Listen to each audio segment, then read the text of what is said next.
Isa ba kayo sa mga gustong mag-loan sa GCash pero hindi nyo alam kung paano? Napakadali lang at higit sa lahat ito ay safe and secure. So, paano natin gagawin yan?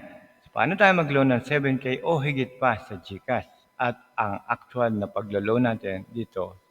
At sa dulo ng video, ituturo ko rin sa inyo ang mga dapat gawin para madali tayo ma-approve. Okay? So, let's start. Unang-una, magsimula tayo sa ating main dashboard sa GCash. And then, click natin ang G-Loan.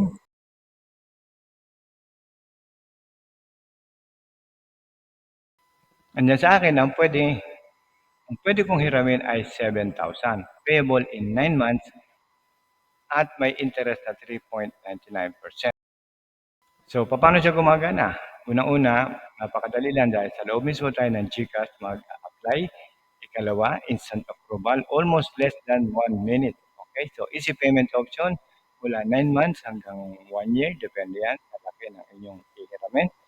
So, safe and secure, yan ang pinaka-importante. So, wala tayong kakaba-kaba dito at sigurado tayo. Okay, so let's get started. Click natin yung get started. Okay, enter lang natin ang ating amount kung magkano hihiramin natin. And then, enter nyo rin ang purpose ng inyong loan. Okay, so ang tinenter natin ay general expenses o kaya other. And then sa ilalim makikita nyo yung summary.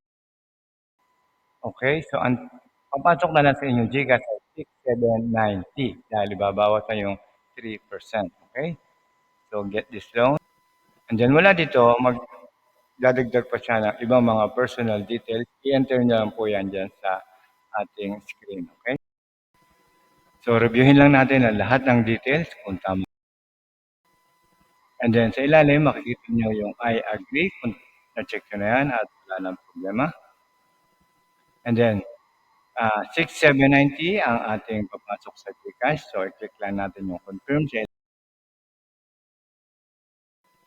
And then mula dito, mag-enter lang tayo ng OTP galing sa ating And then pagkatapos niya, mapapansin nyo na ang congratulations. Your loan application is successful.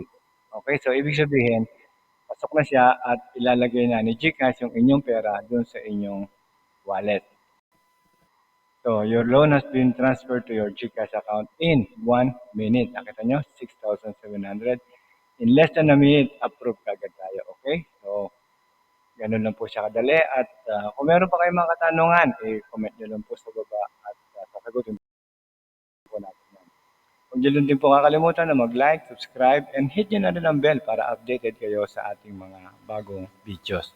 Mula po sa Promag TV, maraming salamat po muli at